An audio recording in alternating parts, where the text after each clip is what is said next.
আমরা সর্বমোট 8,28,90,183 টাকা ফেরত দেব এবং একজন হাজি কমপক্ষে 5,315 টাকা ফেরত পাবেন। কমপক্ষে সর্বোচ্চ ফেরত পাবেন 53,642 টাকা। আমার মন্ত্রণালয় থেকে ফোন করা হয় না, কারো ডেবিট কার্ড ক্রেডিট কার্ডের নাম্বার চাওয়া হয় না। ধর্ম মন্ত্রণালয় হজ প্রক্রিয়ায় কোনো ব্যবসা করেন না, আমরা কোনো লাভ করি না, আমরা কেবল ইবাদতে সহযোগিতা করে থাকি। এই ক্ষেত্রে আমরা package number 1 package number 2 declare করেছিলাম। তো আমাদের সচিব মহোদয়ের আন্তরিক প্রয়াসে আমার যে বাড়ি ভাড়া করার যে টিম, চৌকস টিম, ওখানে সেনাবাহিনীর প্রতিনিধি আছে, দূতাবাসের প্রতিনিধি আছে, আমার মন্ত্রণালয়ের প্রতিনিধি আছে, ওনারা বাড়ি টু বাড়ি ডোর টু ডোর গিয়ে বাড়ি ভাড়া করেছেন এবং নেগোসিয়েশন করে বাড়ি ভাড়া কমিয়েছেন। খাবার কাছে, অনতি দূরে এবং সাশ্রয়ী মূল্য, ফ্যাসিলিটিস বেশি, ভাড়াটা কম। নেগোসিয়েশন করে আমরা বাড়িগুলো কিনেছি।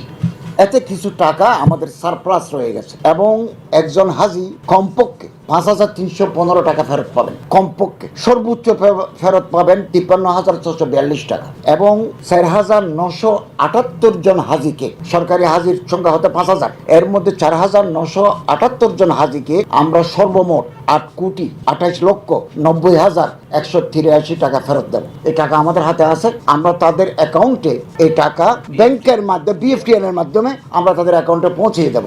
যারা মারা গেছেন এটা তাদের ওয়ারিসদের কাছে সিস্টেম অনুযায়ী পৌঁছে যাবে এবং এইরূপ টাকা পাঠাতে আমার মন্ত্রণালয় থেকে ফোন করা হয় না, কারো ডেবিট কার্ড ক্রেডিট কার্ডের নাম্বার চাওয়া হয় না। কিন্তু একটা চক্র প্রতি বছর মানুষের কাছে প্রতারণা করে টাকা নেয় যে হজের টাকা পাবেন, আপনি এই করেন সেই করেন, এটা করে, এটা প্রতারণা করে। আমরা বারবার এটা সতর্ক করেছি, আপনাদের মাধ্যমে আবারও আমরা সতর্ক করতে চাই। এরূপ যদি বিকাশ, নগদ, রকেটের কেউ পিন নম্বর চায় তাহলে বুঝতে হবে সে প্রতারক।